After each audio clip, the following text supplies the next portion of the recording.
Voilà, je pense que c'est d'ailleurs ça que le GAMP et Info Autisme nous ont dit à chaque année à leur sitting, c'est vous ne savez pas.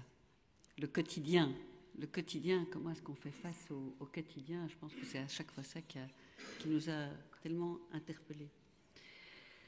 Voilà, vous allez vous succéder, Farah Ayari, Nicolas Marie, Delphine Laine.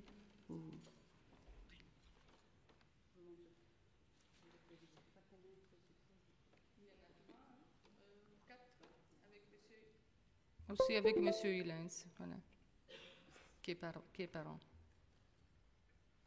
Qui est là chaque année. D'accord.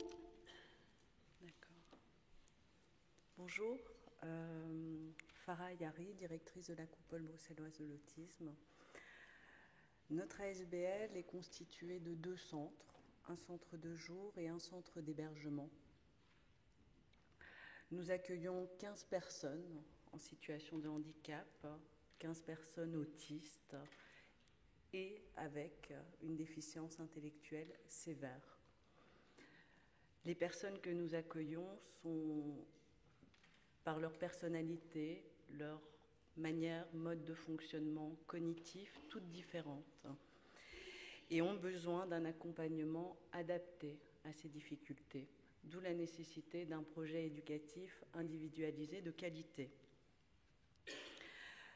La plupart de nos usagers ne parlent pas, ou alors très très peu, et la compréhension de leurs besoins ne repose que sur l'expertise des professionnels qui les accompagnent et qui les entourent au quotidien et de la mise en place d'outils de communication adaptés.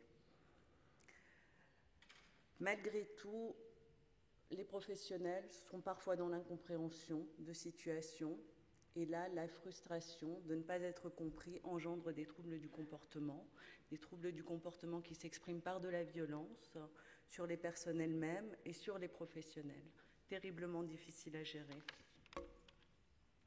Alors on m'a demandé de vous expliquer notre quotidien, ce qui n'est pas chose facile. Donc je vais parler de quelques moments, quelques prises en charge, parce que ce serait beaucoup trop long de vous expliquer en détail toute une journée. Le matin, la première prise en charge commence avec notre infirmière. Notre infirmière qui doit faire 15 levées en 2 heures, soit 8 minutes par individu. 8 minutes pour lever, doucher, habiller une personne grandement dépendante. Ensuite, il y a la lingère qui lave, qui plie, qui sèche des vêtements, des draps quotidiennement souillés. Et tout cela en 6 heures de temps.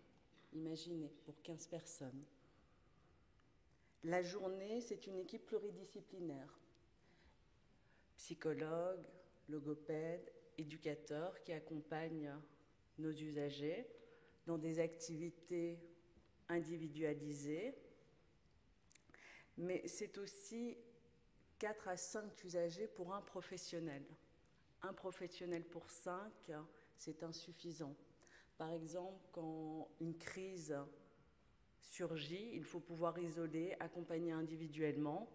Et quand il y a un manque de professionnels sur le terrain, eh bien c'est tout le groupe qui subit en fait les conséquences de ce manque de moyens humains. Le soir, au moment du repos, l'éducateur de nuit, lui aussi est seul. Il est seul pendant 11 heures, de 20 heures à 7 heures du matin.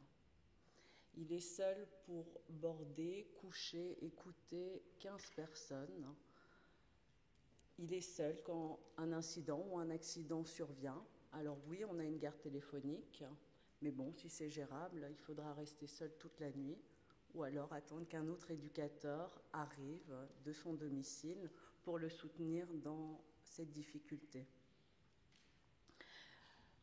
Nos usagers sont dépendants, grandement dépendants. Ils ont besoin de nous, mais ils ont besoin de professionnels qualifiés, hautement qualifiés, mais aussi avec du temps pour les accompagner dans leurs difficultés de communication et dans leurs besoins particulier. Et ce que nous voulons, c'est des prises en charge de qualité et dignes de notre société, parce que c'est bien de cela dont il s'agit, de dignité, et d'accompagner correctement ces personnes-là avec plus de moyens humains. Je vous remercie.